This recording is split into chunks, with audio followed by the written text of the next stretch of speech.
अस्सलामु अलैकुम वरहमतुल्लाहि वबरकातुहू। जी हाँ दोस्तों, उम्मीद है कि आप तमामी हज़रात खैर आफ़ियत से होंगे, तमामी लोग अच्छे होंगे। मकान सर्वे के बाद 3 तरह के घरों को सील कर दिया जाएगा। 3 तरह के मकानों को बंद कर दिया जाएगा। काफ़ी बड़ी अपडेट निकल कर आ रही है, बहुत ही महत्वपूर्ण जानकारी निकल कर आ रही है। देखिए, आपको पता है कि 11 अप्रैल 2026 से पूरे भारत में मकान सर्वे शुरू हुआ और अभी भी कई राज्यों में मकान सर्वे या तो हो चुका है या कई राज्यों में मकान सर्वे हो रहा है। अब सरकार का कहना है और सरकार का नया आदेश आ चुका है। साफ साफ सरकार का कहना है कि इन 3 तरह के मकानों को सील कर दिया जाएगा। इन 3 तरह के मकानों को बंद कर दिया जाएगा, क्योंकि जब से भारत में मकान सर्वे शुरू हुआ है, मैंने आप लोगों को कई मर्तबा वीडियो बनाकर आपको बताया है कि आप लोगों को मकान सर्वे में दिलचस्पी लेना है, आपको मकान सर्वे को सीरियसली लेना है। लेकिन बहुत सारे लोगों ने इसको सीरियसली नहीं लिया, क्योंकि जब बिहार के अंदर बिहार भूमि सर्वे शुरू हुआ था तो नीतीश कुमार ने क्या कहा था कि इस भूमि सर्वे से बिहार के लोगों को फायदा होगा। जो सर्वे जो कराया गया था, इसमें बताया गया था कि जितने भी बिहार में भू माफिया है, जितने भी बिहार में गरीब लोगों की ज़मीन पर अमीर का कब्ज़ा है, उन लोगों को कब्ज़ा दिलाया जाएगा, उन मकानों को खाली कराया जाएगा, उन ज़मीनों को खाली कराया जाएगा। लेकिन क्या हुआ?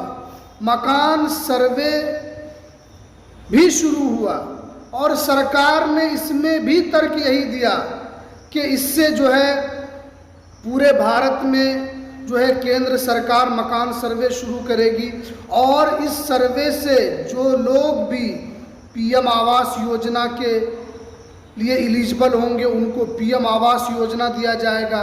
जो राशन कार्ड के लिए एलिजिबल होंगे उनको राशन कार्ड दिया जाएगा। इसी वजह से तो केंद्र सरकार ने इस मकान सर्वे को कराया है। लेकिन आप लोगों को यहाँ पर घबराने की ज़रूरत नहीं है, क्योंकि मकान को सील तो किया जाएगा, लेकिन आपको टेंशन नहीं लेना है, क्योंकि यहाँ पर सबसे बड़ी अपडेट यही निकल कर आ रही है कि बहुत सारे लोगों का जो मकान है वो सरकार के अंडर जाएगा। लेकिन किनका मकान जाएगा? क्या सबका मकान चला जाएगा? नहीं, यहाँ पर साफ साफ लिखा हुआ है, गलत तरीके से अगर आपने मकान सर्वे में जवाब दिया होगा उन लोगों के मकान को सील किया जाएगा। गलत तरीके से अगर आपने डाटा दिया होगा उनके मकान को सील किया जाएगा। गलत तरीके से अगर आपने दस्तावेज दिए होंगे आपके मकान को सील किया जाएगा। अब जो है कि मकान सर्वे जो है चल रहा है, तो वो कौन से 3 तरीके के लोग हैं मैं आपको एक एक करके इस वीडियो के अंदर बता रहा हूँ। वीडियो को स्किप बिल्कुल भी नहीं करना है, ताकि आपके पास कोई अधूरी जानकारी न रहे, आपको पूरी जानकारी मिल सके। देखिए, सबसे पहले नंबर पर जो यहाँ पर बताया गया है कि अगर किसी ज़मीन है फर्जी दस्तावेज अगर पाए जाते हैं, यानी सरकार जो जांच कर रही है, सरकार ने यहाँ पर डाटा लिया, अब उसी डाटा को सरकार जो है मिलान करेगी, उसी डाटा से सरकार जांच करेगी। अगर आपके मकान जो आपने कागजात दिया है अगर वो गलत है तो उस मकान पर कार्रवाई की जाएगी। यहाँ पर साफ साफ बताया गया है, ऐसे मकान पर कार्रवाई नहीं होगी, बल्कि जो दस्तावेज़ आपने दिया है सरकार फिर उसकी जांच करेगी।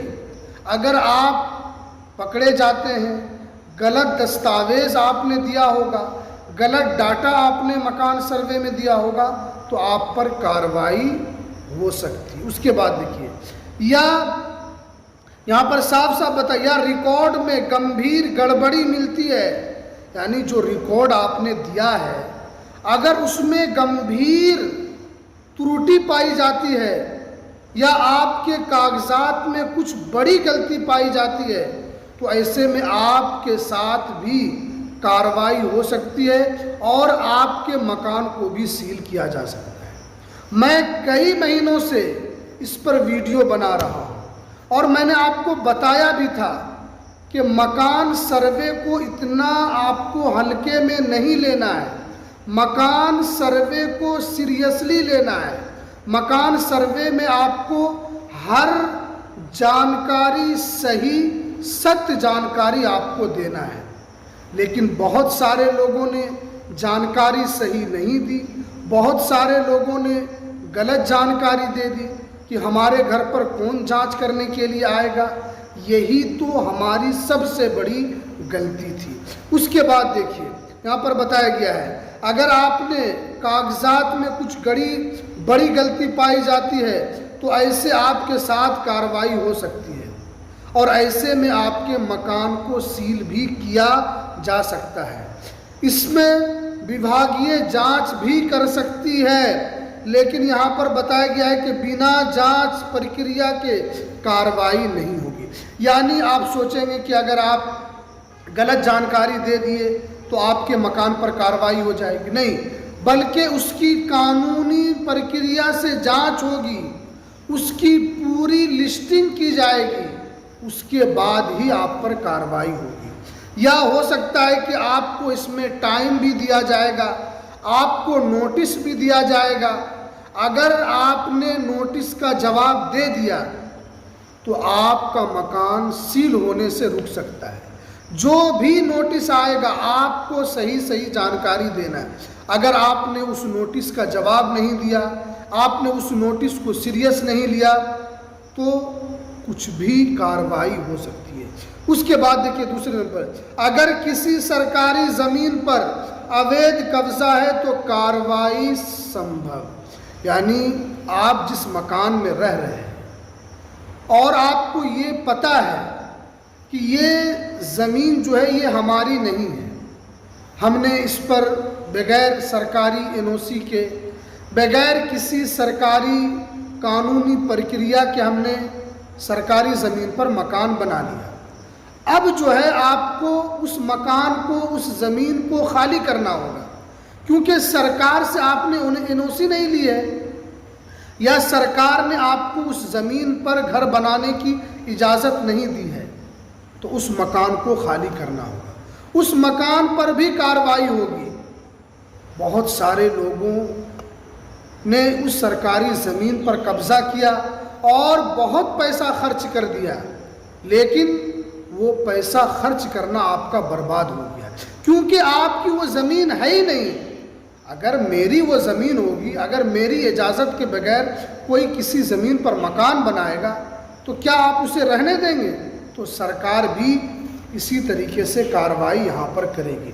तो यहाँ पर साफ साफ बताया गया है, अगर कानूनी प्रक्रिया के अनुसार अगर वो ज़मीन साबित आपकी होती है तो कोई कार्रवाई नहीं होगी, और अगर कानून के अनुसार ये साबित होता है कि इस ज़मीन पर अवैध कब्ज़ा है और अवैध तरीके से इस पर मकान बनाया गया है तो कार्रवाई संभव है। ऐसे मामले में अगर पहले से कोई सरकारी नोटिस लगा हुआ है तो आपको ऐसी ज़मीन पर कुछ भी नहीं करना है।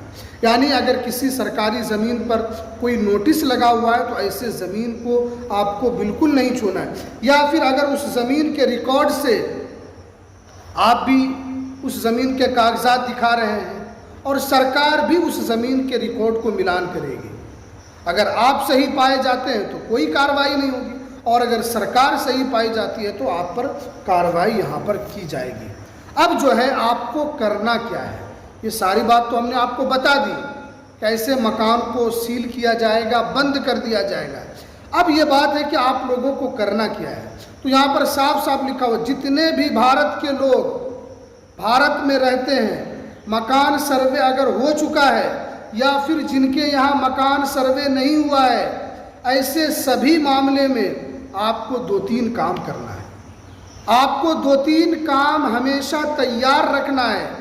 सबसे पहले नंबर पर आपको अपने मकान की जो रजिस्ट्री है उसको आपको तैयार रखना है। अगर आप ये सब नहीं करते हैं तो आपके हाथ से मकान चला जाएगा, आपको पता भी नहीं चलेगा। तो सबसे पहले आपको रजिस्ट्री आपको तैयार रख लेना है। उसके अलावा यहाँ पर बताया गया है कि नगर निगम से जो रिकॉर्ड है वो आपको रख लेना है। अगर आपका मकान नगर निगम क्षेत्र में आता है तो वहाँ का रिकॉर्ड आपको रख लेना है।